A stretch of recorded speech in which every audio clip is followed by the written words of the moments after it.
जय जोहार। छत्तीसगढ़ी प्रमुख प्रादेशिक समाचार के संग मैं वसुधा सेन। भाजपा के वरिष्ठ नेता और केंद्रीय गृह मंत्री अमित शाह आज राजधानी रायपुर में प्रदेश में होवैया विधानसभा चुनाव बर पार्टी के घोषणा पत्र जारी करे है। भाजपा ह ये घोषणा पत्र ला मोदी के गारंटी नाम दे है।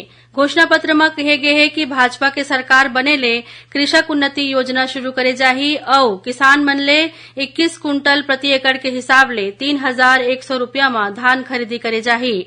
घोषणा पत्र में कहे गए है कि गरीब परिवार के महिला मन ला 500 रुपया में गैस सिलेंडर दे जाही।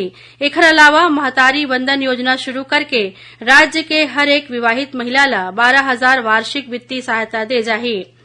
1 लाख रिक्त शासकीय पद में समयबद्ध और पारदर्शी तरीका ले भर्ती कराए जाही। एकरे संग छत्तीसगढ़ उद्यम क्रांति योजना के तहत प्रदेश के युवा मन ला 50% सब्सिडी के संग ब्याज मुक्त ऋण दे जाही। तेंदुपत्ता के संग्रहण 5,500 रुपया प्रति मानक बोरा के हिसाब ले करे जाही और अतिरिक्त संग्रह करैया मन ला 4,500 रुपया के बोनस दे जाही।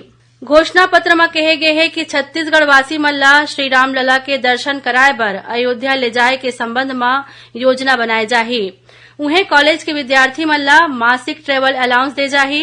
एकरे संग हर संभाग में एम्स के तर्ज में सिम्स और हर लोकसभा क्षेत्र में IIT के तर्ज में CIT के निर्माण करे के बात कहे गए है। यही बीच कांग्रेस हा भारतीय जनता पार्टी के घोषणा पत्र ला लेके कहे है कि भाजपा हा कांग्रेस के नकल करे के कोशिश करे है। ओमन हा भाजपा के घोषणा पत्र ला झूठा वादा बताइन। कांग्रेस के राष्ट्रीय अध्यक्ष मल्लिकार्जुन खड़गे हा आज अभनपुर और चंद्रपुर में कांग्रेस प्रत्याशी के पक्ष में आम सभा लीन। भाजपा के वरिष्ठ नेता और प्रधानमंत्री नरेंद्र मोदी काली 4 नवंबर के दुर्ग में आम सभा ला संबोधित करही।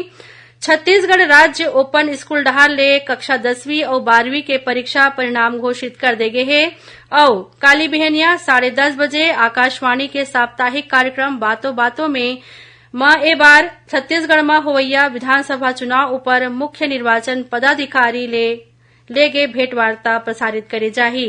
ये रही सब तक के प्रमुख प्रादेशिक समाचार। जय जोहार।